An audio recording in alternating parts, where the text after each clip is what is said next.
like the farmer get away with this mistreatment and abuse of animals? Isn't that a crime?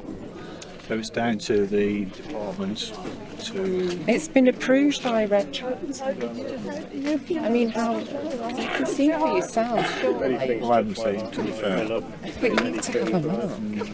That's what people need to do. They need to open their eyes and see where their produce is coming from. It's about information, isn't it? It's about awareness. It's about understanding and making informed decisions, isn't it? That's right. That's the bigger picture. We should highlight that because, you know, it's wrong what's going on today, and people should be aware of what they're purchasing, what they're funding, because this is it, and this is the demand for cheap meat that's bringing this about. Especially nowadays when everything's so high, they just want to buy the cheap, and these animals suffer because of it. And it should be, I think you should be on to him. You should be on to him. It comes down to the department to enforce the relevant legislation, doesn't it, in relation to welfare of animals, how they're looked But after. you yourself, the police can make that judgment. Surely you know the difference between what is all right and what is wrong.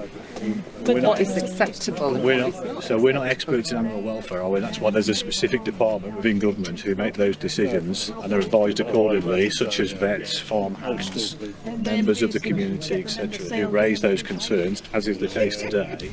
But And then the government, should they identify any breaches of any appropriate law, and they enforce the law accordingly. The police ordinarily don't necessarily get involved in issues of animal welfare per se, unless there is a real and obvious immediate concern for a life. That's the way it is, isn't it? That's the way that the law operates.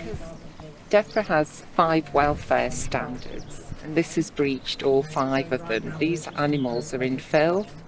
They've got no access, from what I can see, to fresh water. They can't behave naturally as they would. You know, they're at risk of health issues. They're confined together. They haven't got enough space. That's breach of 5 welfare standards. You say it's up to everybody's welfare standards to make that decision. We all have pets, we all have dogs. We know what's an acceptable standard. So why should these farm animals be any less standard than any other animal? Why should we look after them any differently? That's down to DEFRA to make that decision based on informed information that they receive, isn't it? It's not down to the police to police that part of legislation. Yeah, we've discussed that. If there's That's what I just said. 5 standards they've breached blue there. pod there, isn't there? 5. Where does it go? All I can see is they're in dirt. They're in dirt. It's just. But you make the similarity between a domestic pet. This is subjective, isn't it? Let's be honest. Yeah. So domestic pet may well be completely cared for, manicured, hundreds of thousands of pounds spent on that domestic cat or dog per year, depending on the owner. But that's their pet, that's their property in law. So in relation to animals and the treatment of animals, that's governed by DEFRA in relation to the acceptance of how animals are treated, I guess, in relation to what the... What about the fact that pigs are the 4th most intelligent animal on the planet? Far more intelligent than dogs. Same can be said for dolphins, I don't know where they're treated in relation to tuna and how that's farmed. There's always going to be an argument, isn't there, in relation to this is completely acceptable or this is not acceptable, depending on your subjective opinion of the matter. That's the fact, isn't it? Our opinions may differ. It's subjective, but I would argue for anyone to look in there and say that's okay for an animal to live like. And that is subjective because that will be your opinion. But DEFRA, who have responsibility for the welfare of the animals and the treatment of animals, we can't treat every animal with £100,000 a year being spent on a like your domestic cat or pet. But it's not their fault, is it? That's what they deserve, though. Why should they? That cat or dog that's being treated £100,000 a year, manicures, pedicures, perms, and God knows else what, they may not want that. We don't know, do we? Not. That's abuse in itself, isn't it? Subjective again, isn't it? There's a line though. There's got to be a line. I mean, This is where DEFRA have their line, cruelty. don't they? So DEFRA will It's say, obviously a very skewed though, isn't it? That but that'll be an line? issue It's with what DEFRA, they wouldn't it? turn a blind eye to and what they allow, farmers to get away with, because this is. But there the has to be a tolerance, absolute- there has to be an acceptable level, such as speed limits, for example. Somebody might say that the speed limit in this part of the community is completely inappropriate. Others may say, actually, that's really lenient, or it's too harsh. It's that balance, isn't it, in relation to what we're trying to achieve? I don't think you can make that comparison, because these are innocent lives that are suffering in there. They don't deserve to live like that. At the end of the day, they're going to get slaughtered as babies, only 6 months old. Pigs keep growing till they're 3. They can live up to 16, 20 years old. In that short life, miserable life, they then endure a horrendous death where they get gassed in a chamber and they scream. So why, for their short lives, can they not at least have some straw in there? Surely that's not too much to ask of the farmer, surely. If he cares for his animals, that doesn't show to me that he cares for his animals. It's all about money at the end of the day. You're right, and that money makes the world go round, doesn't it, as well? And it's also about, you talk about like subjectivity and people's opinions and values and things of that nature. The farmer, by the very nature of their job, their vocation, is to produce a product for You table. say product. But that's me giving you an opinion.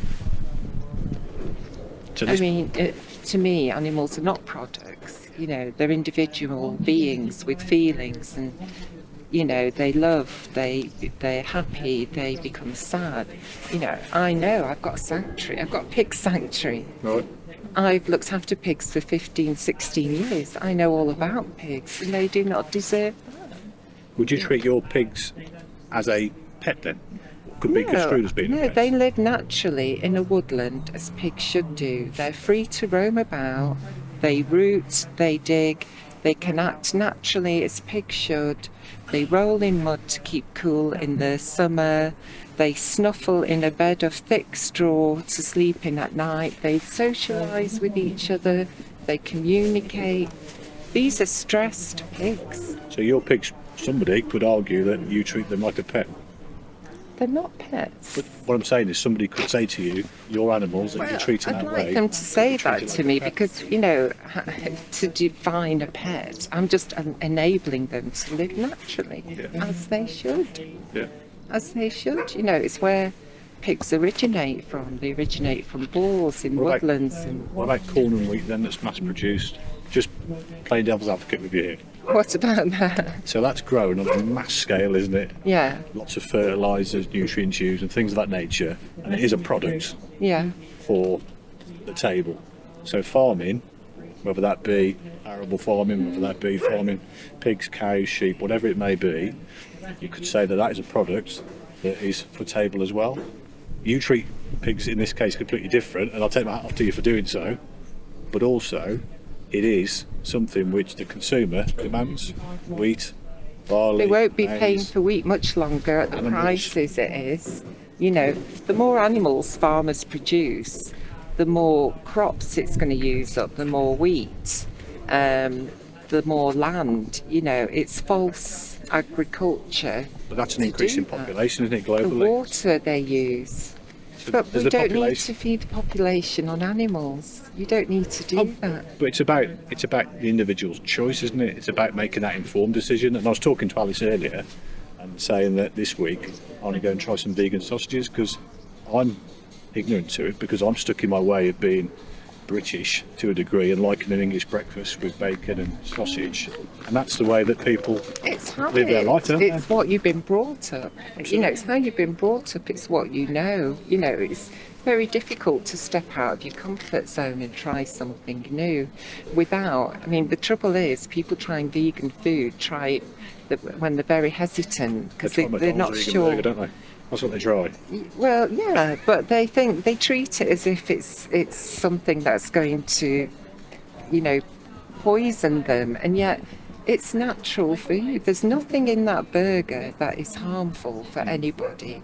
Yet you eat a beef burger. Can you say where all those ingredients have come from? How that burger's got to that table? And Can you? what happened to Who that can? animal before it was made into a beef burger? What was its life before?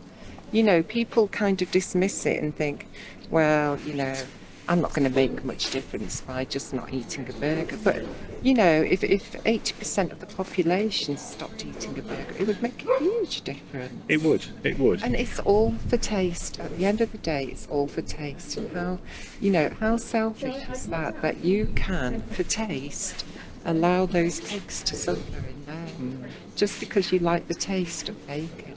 But when people are eating that bacon, they don't see what goes on behind the scenes, how that got to the plate. People, generally speaking, aren't necessarily interested. They think that it doesn't necessarily concern them because we live in a throwaway society, don't we? You look at the plastic pollution that's happening all across the oceans of the world as well. People are just throw away. It is changing. It is changing. Very slowly, though, isn't it? It's going to take time. We need good role models to lead the way. And also you need platforms for people to showcase and highlight their opinions based on evidence and fact, so therefore people can make those informed decisions afterwards. But then, you know, isn't the law taking away public speech, not allowing people to make... I would argue that we're encouraging it. Okay. Also, I know there's a Public Order Act bill that's going through, which may be looking at different avenues of restricting people's expression, freedom of expression, but the Human Rights Act is always going to be there, so we're always going to have those opinions, and people, quite rightly so. Well, it sounds like that's going to be selective then as to who can protest and speak. Anybody can. I must say it's very good of you to let everybody come down to the farm. Is that with agreement from the farmer? Or? So this is a balance of what is allowed in law, isn't it? So people have the right to protest, don't they? They have the right to freedom of expression and speech. We're on his land, so... It's about finding that happy balance, isn't it? We could be the real firm hand of the law saying, no, you can't come past this line, couldn't we? But we don't want to do that because we want to enable you to have an event where you can showcase your agenda, if I use that word, on a platform. And that's the way it should be, shouldn't it? Because it's about raising awareness for people. But that's right, and I think people are entitled to know, aren't they? Of course they are. You know, I see it's a lot of people are on a scale. You know, you slide up a bit and you try something, maybe a burger, might not like it, so you slide back down to what you know, but then you might try something else, and you know, you slide up and down, but as long as it's in the consciousness, it's there and it grows. You know, every bit of information adds to that, and it grows and it grows and it develops, and that's how, you know, eventually you become awake and you realise that what you're doing to yourself, the planet, your health, the environment, isn't the best way that your, you know, lifestyle that you choose. I mean, for your own health as well, you know, eating processed products. I think people need to learn a lot about the health benefits of eating a vegan diet. You know, you can get a good balanced diet and you can be very healthy.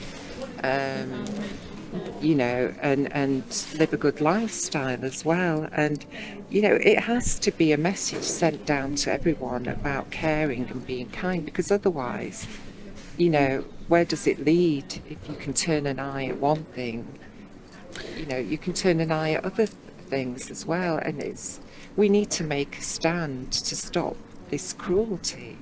Otherwise... But that should be said for the same with everything in life, shouldn't it? Look at the war in Ukraine. Oh, yeah.